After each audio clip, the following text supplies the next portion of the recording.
largometrajes. Y de esta forma, pues entonces uno puede desarrollar diferentes escenarios y diferentes historias.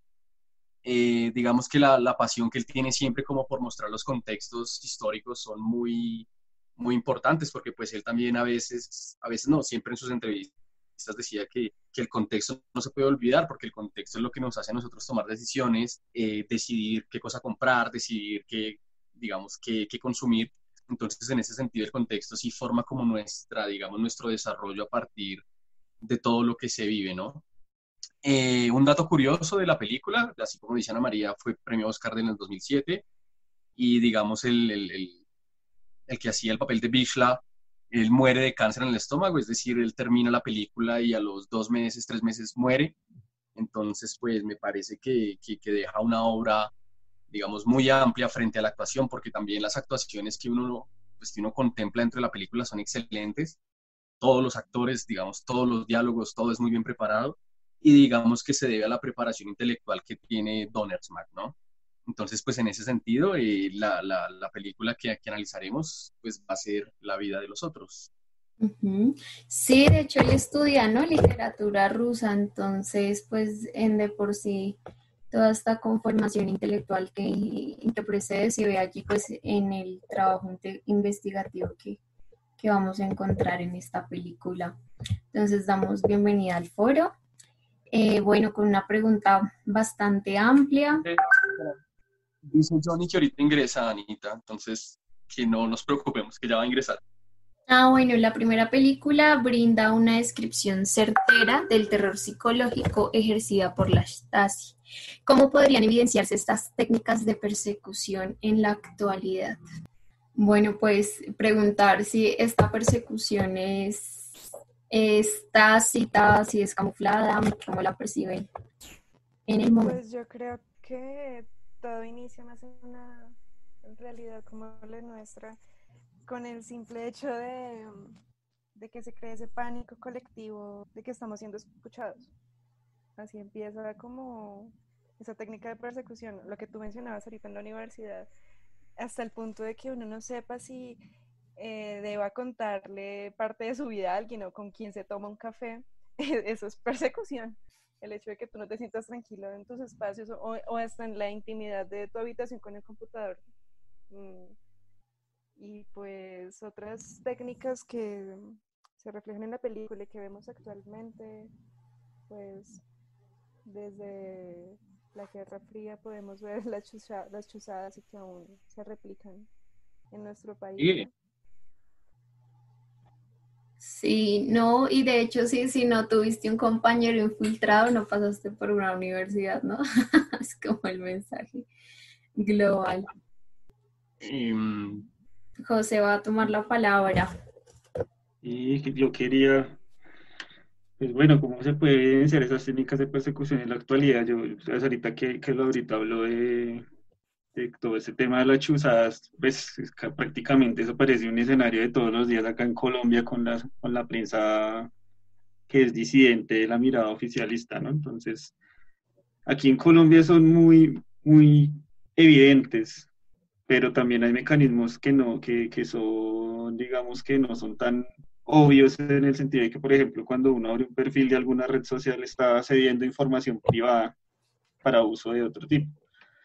Y bueno, hay, digamos que hay varias formas en que hay una persecución que uno admite y hay una persecución, digamos que no es una persecución como tal, pero que sí es, ¿cómo decirlo? No, sí es una persecución en el sentido político, mentira, sí, es porque este tema de la chuzada es la más reciente, que hay 132 periodistas investigados por el ejército y que se destina un montón de dinero y que es muy evidente que hay una persecución tipo dictadura y que nadie parece, a nadie ya parece sorprenderles más, parece un escenario de todos los días en Colombia. Entonces, pues digamos que esta película sirve para ilustrar un poco esa, que siempre han estado ahí esos mecanismos y sobre todo en lo cultural, cómo se permea y cómo digamos que se intenta controlar el tipo de cultura que circula por toda una sociedad, por decirlo de esa manera. Sí, bueno, pues le damos la bienvenida a Johnny, te extrañamos la vez pasada.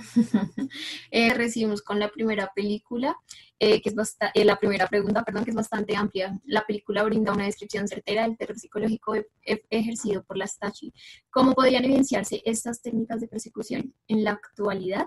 Entonces, Laura, veníamos conversando un poco del temor que se genera y que pues esta sensación de paranoia que deja la película en relación a con quién tomarse un tinto, con quién conversar, bueno, con quién atribuir esta confianza. José también nos amplió un poco este marco a medida pues, de lo que sucede en el país y pues cómo estamos expuestos a este tipo de situaciones donde todo sale a flote. Con Fabi intentamos revisar el tema de las salas de Facebook, que bueno, nos pareció interesante. Estuvimos allí como unas dificultades técnicas, pero les estaremos avisando si la próxima vez nos vemos por allí. O habíamos pensado incluso ir para que no tengamos la dificultad de que se parta pues la sesión. Entonces, no sé, Fabi, ¿qué nos quieras apuntar esta pregunta? Bueno, pues digamos que en concordancia con lo que dice José frente a todo este capitalismo, pues digamos que una de los últimos estudios apuntan al capitalismo de la vigilancia. Digamos que en ese sentido, entonces, pues como siempre se ha manifestado, hacen perfiles psicológicos a partir de lo que le gusta a uno y digamos que de cierta forma pues, lo están vigilando, ¿no? Yo no sé si ustedes vieron un video que estaba rodando en internet hace como unos 2 o 3 meses, cuando una persona en China hace como una especie de crítica frente al gobierno y en 10 15 minutos llegan de una vez los oficiales a detenerla, ¿no? Entonces a mí me parece que la vigilancia siempre ha estado en todos, pues en todos los escenarios digamos, escenarios históricos. Y en ese sentido, digamos que pues hay que hacer una reflexión, una profunda reflexión frente a esta vigilancia, porque pues yo no sé qué tan prudente sea, o bueno, pues claramente no es prudente, pero digamos el sentido de que sepan hacia dónde uno se dirige, cuáles son los libros que lee, cuáles son las películas. Entonces, pues ya la vida deja de ser de uno y pasa, digamos, a un segundo plano, que es un poco lo que presenta la película, ¿no? El terror psicológico frente a, pues quizás la paranoia, ¿no? Uno de los, digamos, de los directores amigos de Rayman ya estaba un poco paranoico con ese tema y de hecho le había puesto un nombre al custodio que lo estaba vigilando siempre, ¿no? Entonces, digamos que todo ese tipo de elementos que hacen notoria la vigilancia empiezan como a jugar en términos mentales un desequilibrio, ¿no? Y pues bueno, claro está que una de las acciones frente a esta vigilancia, pues es el suicidio. Entonces, pues en ese sentido sí me parece que el terror psicológico es muy fuerte cuando uno está constantemente vigilado. Bueno, hola a todos. Gracias por la bienvenida. No, ¿Qué más, la John? película, en realidad, lo del terror psicológico, creo que en muchos aspectos, pero de una forma mucho más sutil, todos sentimos eso en muchas formas. No sé, yo, esa paranoia y esas cosas locas que tienen en la cabeza, pero cuando yo estaba en la universidad, había un par de personas que estaban estudiando inglés y todo el mundo decía que ellos eran de la policía y que eran infiltrados de la policía. Y entonces uno siempre tenía como el rollo de los nervios de hablar delante de esos tipos porque con quién sabe qué cuentos saldrían. Y pues uno pensando que los policías, o teniendo claro que los policías no son muy inteligentes, pues quién sabe qué información malinterpreten. O la apariencia de uno simplemente podría generar incomodidad y podría estar uno como embalado. Esa es una cosa que pasaba desde la universidad. Yo siempre veía unos tipos y todo, o sea, ese era como el mito urbano de la universidad, que esos manes eran de la policía. Y en todos los aspectos pasa. Ahorita, hace poco hablábamos con un profesor de cómo nos están Google y Facebook. Bueno, creo que Google, que son los que activan nuestro micrófono del celular ocasionalmente para escuchar conversaciones y a partir de eso hacer publicidad.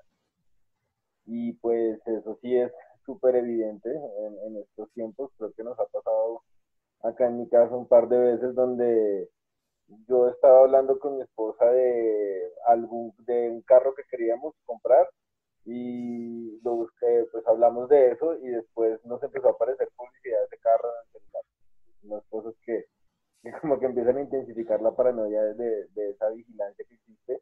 Y pues por los momentos pues es como información publicitaria, pero igual pues uno no sabe como qué personas están manejando esa información y pues la paranoia de la película sí se siente, sobre todo porque eso pasó hace 30 y muchos años, ¿no? Más de 30 años. Y entonces ahorita la tecnología ha avanzado muchísimo y pues la forma en la que nos están vigilando es mucho más sutil. Y no es una dictadura la de acá, pero pues, o no es una dictadura como tal explícita, pero pues ya sabemos que los que gobiernan son los mismos, que los intereses son tales y que la forma en la que nosotros hablemos y eso pues puede incomodar de muchas maneras y pues que obviamente nos están escuchando. Sí, Muy bien, así es. sí, a propósito, pues vamos a ampliar un poco como esta pregunta. Entonces, para Florian von Donsmarck, es imposible desligar del contexto histórico, puesto que nuestras decisiones se ven afectadas por este, ¿no? ¿Creen ustedes que la coyuntura permite que se ejecute con más vehemencia una vigilancia de control, considerando los alcances del gobierno por mantener un status quo? A propósito, la película me recuerda un poco en ese paralelo con el hoy, como los postulados de Byung-Chul Han, eh, quienes de pronto pues hayan podido acercarse a él saben que pues ahorita él está en ese debate porque pues es reputado también por ser un bestseller, es considerado muy light, pero pues si hay algo que me interesa en sus postulados es que él dice que ya pasamos esa fase del biopoder, ¿no? Que ahora estamos en la fase de la psicopolítica, es decir, que ya no se gestan esas clases dominantes a través del castigo, represión y control directo, sino que nosotros como individuos inconscientemente accedemos a este tipo de intereses como una esclavitud de nosotros en acciones tan básicas como sobreexigirnos en los trabajos. Entonces, bueno, hay como un paralelo entre ambas preguntas, cómo operan las relaciones de poder desde la institucionalidad hoy en día. Entonces, abrimos el debate para que ustedes elijan a cuál quieren acceder a conversar. Bueno, digamos que hay como para apoyar un poco digamos, lo que cita Anita frente a Byung-Chul Han, pues este pensador, digamos que es un norcoreano pues digamos que ha tenido toda una serie de planteamientos frente a lo que está sucediendo, ¿no? Uno de sus planteamientos más interesantes es la sociedad del cansancio. No sé si ustedes han tenido la oportunidad de leerlo, de acercarse a él, donde digamos, pues, digamos, explica todo esto que pues se nos presenta en esta última época. Eh, Detrás del ordenador, digamos, no hay espacio para la reflexión, no hay espacio, digamos, para generar debates frente a nada, sino que simplemente nosotros mismos creemos qué tan productivos somos y en esa medida de la producción o sea, nos encontramos más felices. Entonces, pues en ese sentido, digamos, considerando el planteamiento de Byung-Chul Han, pues uno podría decir que efectivamente hay digamos, hay un plan, pues si se quiere, un plan, digamos, por los gobiernos por mantener las cosas tal y como están, y eso se hace a partir, pues, de la vigilancia, ¿no? La vigilancia de la que veníamos hablando en la pregunta anterior, de todo lo que uno consume, de lo que decía Johnny frente a cuando uno habla, por ejemplo, de que quiere comprarse un perfume y al día siguiente le aparece una serie de perfumes, digamos, listos para comprar, ¿no? Entonces, pues en ese sentido es cuando uno realmente ya empieza a sentir que efectivamente hay una vigilancia, pero pues es una vigilancia un poco que apunte al mercado, ¿no? De esta nueva época en donde las personas se dejan llenar, dejan, digamos, seducir por todo esto que se les ofrecen y en ese sentido es que la vigilancia actúa. La vigilancia es una vigilancia de mercado y ante eso pues estamos como tejiendo lazos de resistencia, ¿no? Sí, de hecho, él plantea lo del Big Data, ¿no? Él en la psicopolítica dedica un artículo, un apartado completo a eso que menciona Johnny, y pues ahorita en la sopa de One, él menciona cómo este control en Asia es aún más severo y pues digamos que casi que el control es pues directo, ¿no? A través de todas estas plataformas de monitoreo. Recordar que